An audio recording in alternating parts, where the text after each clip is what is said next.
કેમ છો મિત્રો? આપણે મ્યુચ્યુઅલ ફંડમાં રોકાણ તો કરીએ જ છીએ એસઆઈપી લમસમ દ્વારા, તો ચોક્કસ ગોલ સાથે કરીએ રોકાણ.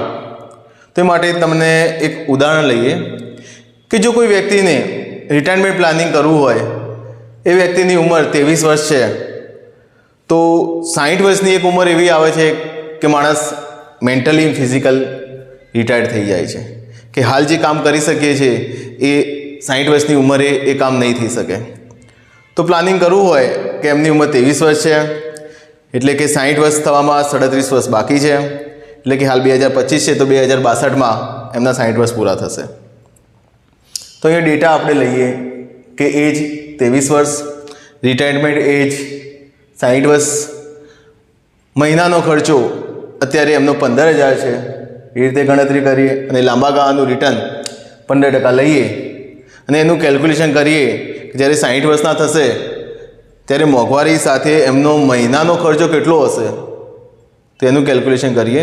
તો અહીંયા સ્ક્રીન ઉપર તમે જોઈ શકો છો કે 15,000નો ખર્ચો જ્યારે 60 વર્ષના થશે ત્યારે એમના મહિનાનો ખર્ચો થશે 2,58,683 રૂપિયા. મોંઘવારીને બધું એડ કરીને ગણતરી કરેલી છે અને એ સમયે એમની પાસે 7,76,05,010 રૂપિયા હોય તો બાકીના વર્ષ 85 વર્ષ સુધી જીવે છે તો દર મહિનાનો ખર્ચો એમાંથી કાઢી શકે.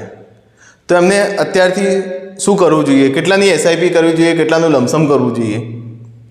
તો એમનું કેલ્ક્યુલેશન પ્રમાણે એમને 5,131 રૂપિયાની એસઆઈપી દર મહિને કરવી જોઈએ, અથવા દર વર્ષે 57,801 રૂપિયા રોકવા જોઈએ, અથવા એક જ વારમાં લમસમ પૈસા મૂકવા હોય તો 4,40,626 રૂપિયા મૂકી દે તો જ્યારે 60 વર્ષના થાય છે એ વખતે એમની જે એમાઉન્ટ છે, રિટાયરમેન્ટ એમાઉન્ટ, એ એમને મળી રહે.